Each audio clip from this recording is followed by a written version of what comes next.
Hey, what's up, guys? It's Mr. Joshua with another custom Gundam MSA review. And this afternoon, I'd like to show off to you guys a custom recolor of Sandrock Endless Waltz MSA that I just recently did about a couple hours ago. Unfortunately, with me, I kind of ran out of RIT synthetic dye, which is the prime ingredient that I use for recoloring figures. And unfortunately, the only two colors of RIT dye that I have is purple and pink for now until I get paid again. And we'll see what happens from there. But yeah, my buddy Josh Gundam, he sent me a really big package just this week. Things that he owed me, and another order that he wants me to do for him. And this is actually included with the order that he gave to me, which was a Sandrock. He sent me two of them, I believe. And so what I did was, I was kind of bored today. Like I said in my last video, I fucked my foot up. I got smashed with an electrical panel, so I fractured a toe, and my foot's pretty bruised up. Not as bad as it was on Saturday and Sunday, but it's still a pretty big pain to walk on. But anyways, today I was actually I was able to manage to walk around the house a little bit. Went into my garage and realized that I only had pink and purple RIT dye. And originally, I wanted to turn this Sandrock into like a red, Sandrock. And the next thing that's like closest to red that I have is pink. And since I have two of them, I figured, you know what? Let's just dye this guy pink and see what happens. And what I did was I tossed just a little bit of synthetic dye with the water when I was boiling this figure. And I let them boil for about 15-20 minutes, pulled them out, rinsed them off with some hot water, and I reassembled the figure. And he came out pretty cool. I guess what we can call this figure is maybe like a hyper mode Sandrock or something like that. I think he came out pretty nice actually. I really wasn't expecting the color to come out this cool looking. And screw it, I'm just going to take off the little sword things that he has for now because he obviously don't want to stick in the hands right now. But yeah, when he sent me this figure, he was missing a feet, and I had some loaner feet that I took off of the Endless Waltz and Takio. I think I had like 2 or 3 sets of feet from those figures. So I just slapped those on there, and they fit pretty well.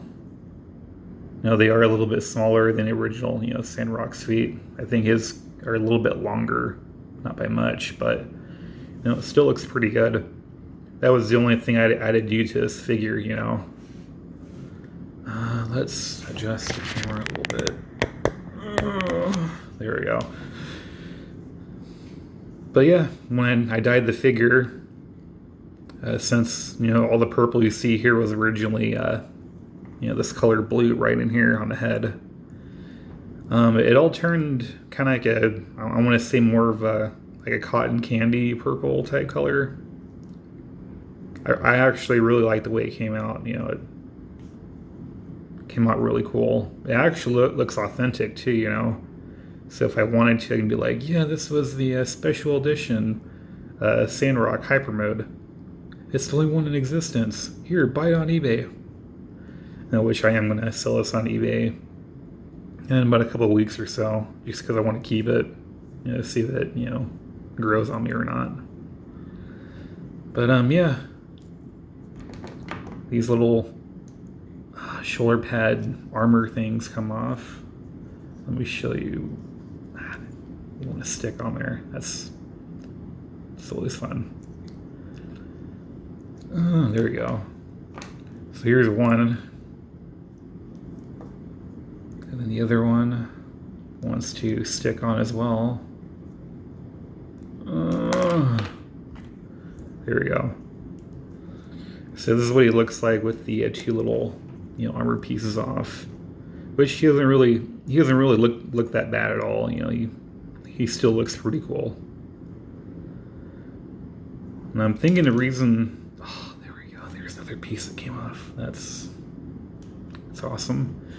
Anyways, as I was saying, I think the reason why these blue parts you see on the head on the shoulder pads did not turn blue is because those were actually painted on.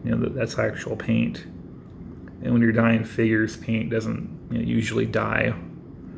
If anything, it'll just eventually it'll fade, which is kind of shitty. But it is what it is. But overall, the figure came out great. I really wasn't expecting it to come out this amazing. It's pretty nice. And realistically, if I do end up selling this figure on eBay, I'm probably going to get maybe $15, give or take. Because unfortunately, in this day and age, Gundams really aren't, that popular anymore.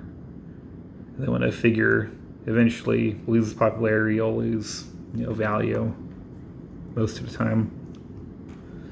But I've never done a sandrock review before, just a regular, endless waltz version. I have done customs that I've done in the past, but it's a little bit different. So anyways, these little dudes, they plug in there like so. Which is pretty cool. They plug in right there, so it'll just sit there on his backpack while he's walking around and does whatever it is that sandrock does. But yeah, overall, that's literally all that I did with this figure. I tossed him in some water, let him boil up for about 10-15 minutes. Make sure all the parts became just a little bit lighter. The fun thing about Gundams like this dude is that a good majority of their body is white. The legs are white, the arms are white, the face is white.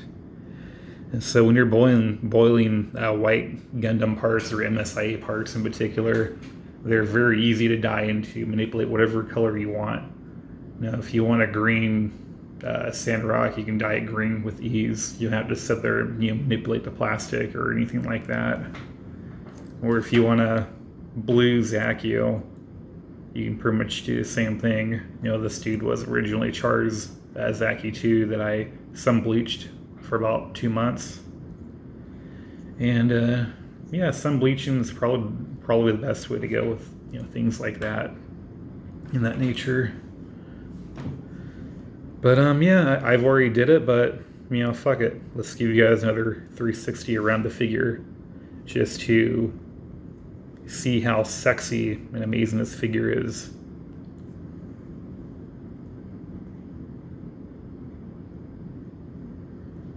Pretty nice. If anything, this probably suits fuck, I forgot what his name was. The pilot of Sandrock. I have his name on the tip of my tongue right now. He's kind of a pussy, except when he goes psychotic. Katra. There we go, Katra.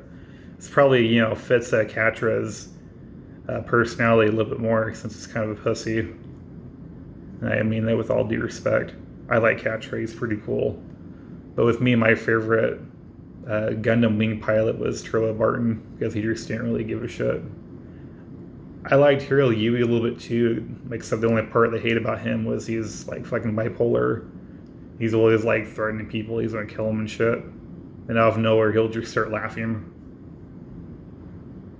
But Duo was pretty good. I liked him. He was probably the most normal out of all of them. Him and Wolfei were probably the most normal. You have Wolfei, he was kind of a badass. He didn't really give a shit. Duo was pretty good. Then you have Katra, who obviously suffers from depression and anxiety and has a lot of self-pity for himself. Wham me, I don't want to kill you, blah, blah, blah. Then you have Hiryu, who's like, I don't care, I'm going to die, but I'm going to kill you. Yeah, kind of weird, fuck up team, if you ask me. But yeah, that's all that I have for this Gundam. If anybody's interested, he'll be on eBay. And if you want to buy him through PayPal, just, message me on YouTube or whatever. But yeah, that's it for this figure. And if you guys like my videos, please like and subscribe. And as always, thanks for watching.